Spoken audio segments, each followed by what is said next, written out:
what's up you guys, the Curious Owl here, and today I'm going to be sharing my thoughts on A Game of Thrones by George R.R. Martin, the very first book in the Song of Ice and Fire series by George R.R. Martin.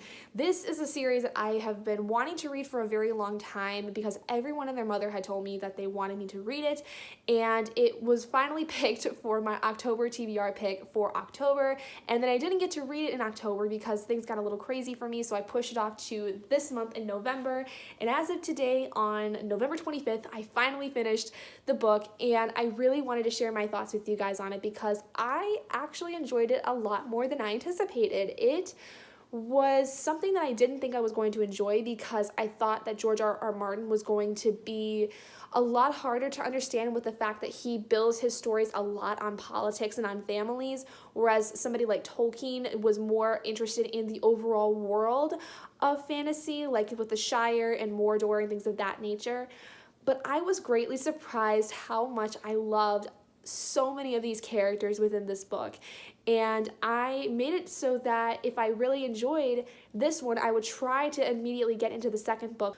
However, it is very confusing to get through, as many people know, because it's a very vast world dealt with a lot of politics and a lot of different perspectives, but I'm going to try to make this as easy as possible by explaining it in the most simplest way. So from what I gathered by the Game of Thrones is that there are basically three main plot points throughout the story, and one is centered around several different characters as they're all kind of within this one plot point, and that is Eddard, Catelyn, Sansa, Arya, Bran, and Tyrion a little bit. However, within that main plot point with these characters, there's a couple different things that are going on within this group of characters. First, you have Eddard Stark, who is one of the more important characters within this story. I think he's one of the most plot-driven characters within this story, and after he finds out that his wife Catelyn's sister Lysa has beliefs that her husband was killed by the Lannister family, he decides to find out what exactly is going on within all of that and really see if maybe the Lannisters did have something to do with it. But then also he has this moral obligation to become the right hand of his best friend, who is also now king of the realm, has been for a long time, who is also married to the Lannisters, and there becomes a lot of political involvement within Eddard and a lot of moral obligation versus loyalty going on within the story for him, and he has to kind of battle with that throughout the whole thing. Then there's also Bran, who is Eddard and Catelyn's son. He is one of the youngest of the family. He's like the second youngest of the family. And at the beginning of the story, unfortunately, he is tossed off of a cliff or thrown out a window, I can't remember exactly, by some mysterious man that he catches having sexual relations with Queen Cersei, who is the King of the Realm's wife. And nobody knows why it's happened, nobody understands what's going on, and then later on, somebody tries to kill Bran while he's in his coma.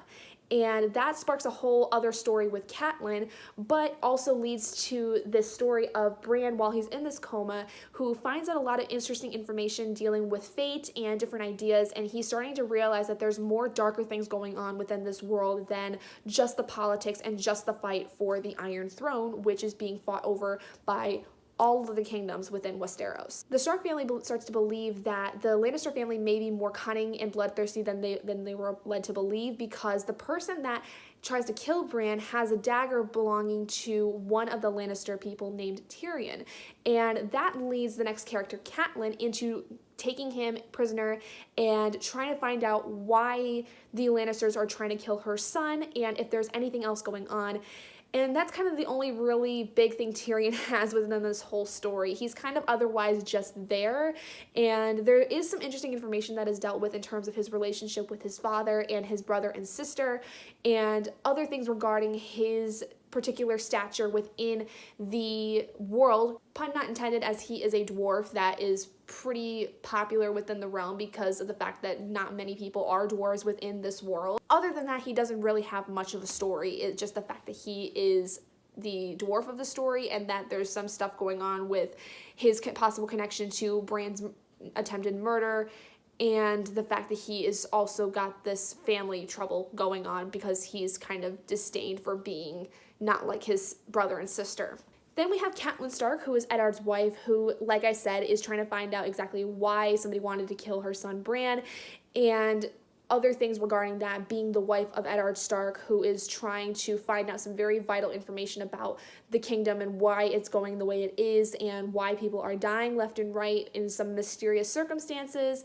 And she's kind of just sitting around trying to figure out why all this stuff is happening as well, while having her own little debacles as well. The other characters, Sansa and Arya, who are the daughters of Catelyn and Eddard, really don't have much of a story either, but they do have their own perspectives within the story. However, I think that those two and Tyrion don't really have much of a purpose within the story, and I will explain a little bit more on that in a little bit. The second most important plot that is within this story is that of Jon Snow. Jon Snow is Eddard's other son, but he is not a son of Catelyn. Jon Snow is actually the bastard son of Eddard, as Eddard had actually gone and slept with another woman and had brought Jon to the castle after so long. And Catelyn, unfortunately, really disdains him. She does not think of him as worthy of being within Winterfell because of the fact that he was low-born and that he is a bastard and all these things.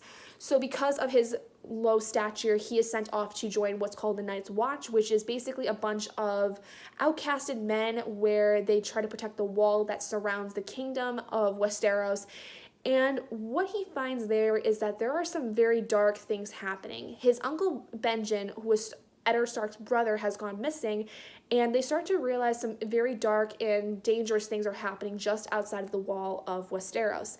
And Jon, unfortunately, is subjected to try to find out about these things, but also then learning about how his family is faring on the other side of all of it. He's having a hard time with understanding his place in the world because he thinks that he needs to be in the Night's Watch, but also thinks that he has to be there for his family because they are his family and he loves them. And finally, the third main perspective is from Daenerys Targaryen. She is one of the last Targaryens in the entire kingdom, as most of her family was slain during this large war that happened several years prior, and she is now being sent off to marry this man named Khal Drogo, who is like one of the most powerful men in the entire Dothraki nation, which is a kingdom that is separated from Westeros. It is not really a part of it. It's kind of off in the middle of nowhere and kind of resembles more of a deserty kind of area, in my opinion. I believe it would be considered something more like Middle Eastern, maybe even North African, as opposed to Westeros being kind of more European, if you want to think of it in that kind of sense. Mostly Daenerys' story is of her living with the Dothraki group and the Khalasar, which is essentially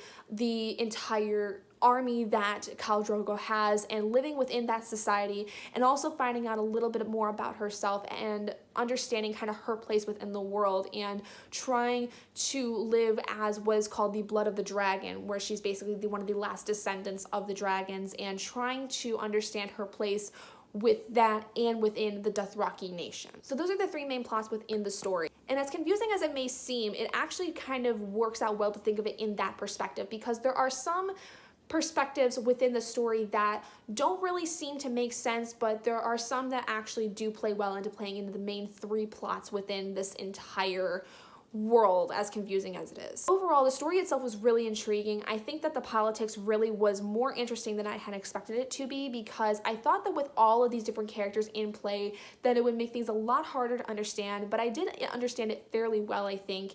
And throughout the entirety of reading it, I was asking my parents questions and Robert questions, as they have all like either watched the show or read the books, so I was asking questions and trying to make sure I understood what was going on, so that definitely helped. This is a very vast world with so many different characters, major and minor, and almost non-existent. And that is the problem a lot of times with fantasy, is that there's so many characters that it's hard to distinguish between a lot of them.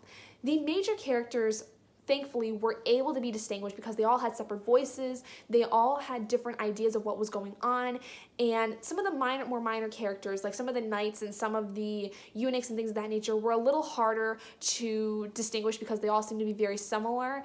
And I don't think that was necessarily as big of a deal as I think many people wouldn't think it is, but I don't know. I just felt like some of the knights just kind of ran together and I couldn't keep them all straight in my head. Going back to a point I made earlier, I believe that some of the points of view within the story were a little unnecessary, specifically that of Arya, Sansa, and even possibly Tyrion might have been a little bit unnecessary in some aspects. While all three perspectives were enjoyable to read, and I think did build a little bit more of the world and from their points of view, I just didn't quite see much of a point to include Sansa and Arya specifically, other than maybe to show their perspectives being very young girls within this world, as Sansa is supposed to marry Joffrey, who is the King of the Realm's oldest son, and Arya, who is Sansa's younger sister, who's kind of the tomboy of the story and learns to become, a knight despite, everyone's wishes for her to be just a normal, prissy little girl, kind of challenging that stereotype of young girls and how they're supposed to be brought up. I didn't really, though, see much of a point with them. I felt like they were just filler. Now, as for Tyrion, he may have been considered filler in some aspects, but I think as the story progressed and I got closer to the end of it, I was starting to see more of the reason why he was included in the story at all, because I think that he really just brings a lot in terms of understanding some of the real cruelty that's within this world, not just because of the fact that he's a dwarf, but just from his perspective of especially the Lannister family, how really awful they are towards the Starks and all these other different things that are happening. And I think that a lot of this story is going to change in terms of his way of how he thinks. I think he is going to completely break off from the Lannister family at some point, because I don't think that he sees a lot of the same things that the Lannister family does. I think that he's very much the black sheep of the family, and that's the whole point of him being in the story at all and having his own perspective. I think that he's going to turn out to be a bigger black sheep than I think he's already starting to be shown throughout the series. Moving on to the overall language and writing of the story. I think that this is honestly a much easier read, because I think the language is a lot more plain and simpler than something like Tolkien, which was several years ahead of Martin's time. And that is great. That makes it a lot easier to read, for one. And I think that it helps to understand a little bit more of what the individual scenes are doing within the story as well. However, some of the ways that women were used within the story, I think, in terms of the descriptions of them and the way that they were discussed within groups, was not my favorite thing in the world. Some of it was a little rude and unnecessary for me personally as a woman reading the series. And I just thought that some of the ways that they were, especially talking about women as being, weak-hearted and all this stuff, and unable to be truly good rulers because of the fact that they use their heart more than their head, was just really stereotypical. At the same time, though, this was a time where these things were used a lot. Like, this language was used a lot within this world, so I can't knock it down too much because of that. And I do have to, give props to Martin for including a character like Arya, who was kind of challenging those stereotypes. But I just felt like the overabundance of that kind of language and that kind of mentality was just a little too much for me. I felt like every time a female character came about, it was either she was a slut or she was weak-hearted, or all of these things that were stereotypical to women. And sometimes I just felt like it was a little unnecessary. Now, I would have liked to have seen that drawn back just a smidge, because I felt like it got to a point where it was like, all right, we get it. You don't care for women in this society. We don't need to know any more about that. One of the best things about this book, though, I think, is going back to the idea of the fact that the major characters within the story were completely distinct from each other. Each character to me had its own voice. Each character to me really felt differentiated between the others when it came to their respective parts in the story.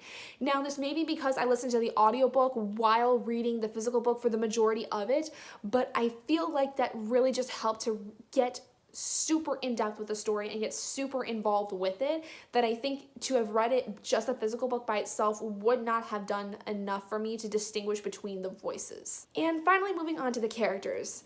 Allow me to tell you the ones I hate the most out of this series. Sansa, Joffrey, Cersei, Viserys Targaryen, Pedar Baelish, Varys the spider eunuch guy. Just can't stand him. He's a creep. All the major characters I loved. I loved Arya. I loved Bran, Daenerys, Eddard. I loved Tyrion, even though he was a bit of a jackass now and then. And Jon was probably one of my most favorite characters out of them all. I just really loved seeing his whole story that he had being in the Night's Watch and just watching him grow on his own. Despite the fact that I hated Sansa in particular, I think that each major character had such a motivation for what they wanted to do within their respective stories that I think that it made them all incredibly interesting. And I say that even with Sansa because of the fact that while Sansa really was saving her own ass throughout most of the story, she had a motivation throughout the whole story that made her more interesting despite the fact that I hated her so much. The one thing I have to say though about these characters is you cannot get attached to any one in particular, because if you get attached to anyone, Martin is just going to kill them off and you're going to have your heart completely broken, and that's kind of what happened to me many times throughout this book. I knew one character in particular who was supposed to die because I heard so many people talk about it after the show had started, and that everyone was kind of really upset that this character died, and I won't say who for those of you who haven't watched the show or read it, but I knew one person was supposed to die at least within the first book. But there were some other characters that I saw die throughout this book that I was like, this is not fair. This character does not deserve to die. They are good-hearted people. They are good, and no, I can't deal with it. But I'm like, at the same time, there's certain reasons why they had to die for certain characters to kind of get a fire lit under their asses. And so I was like, okay, but did that really have to happen? Yes, it did, but no, stop. That's no. Within all of that, though, with each individual perspective, each character I think had so much room to grow with the fact that they had so many pieces of the story. I think even Sansa grew a lot throughout the story, despite the fact that a lot of it was, like I said, just saving her own ass.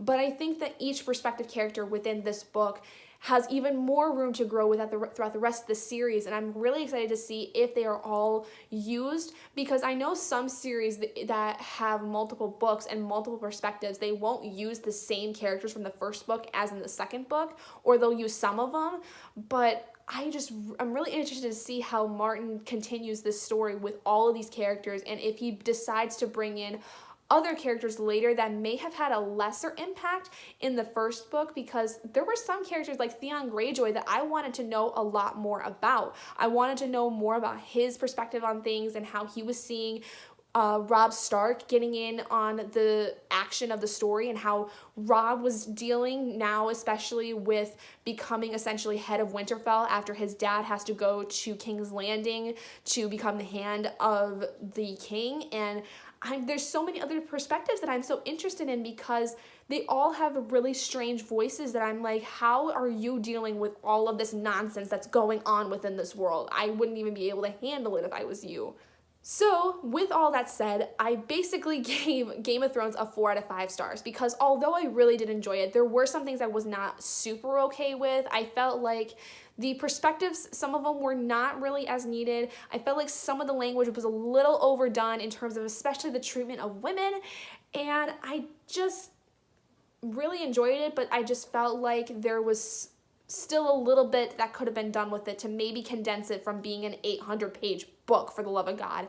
But I still really liked it. I really want to be able to read the rest of them, and I am really, really interested now in watching the TV show. I think once I at least finish the second book, I am going to start watching the series. Maybe, it depends. I might start it even when I get done with college, because I graduate college in like 3 weeks as of now. So I don't know. We will see. But anyway, thank you guys so much for joining me in this review. Let me know if you have read the Song of Ice and Fire series and what your thoughts are on it down below. If you've read this book in particular, if you've watched the show and the books and what you thought of them.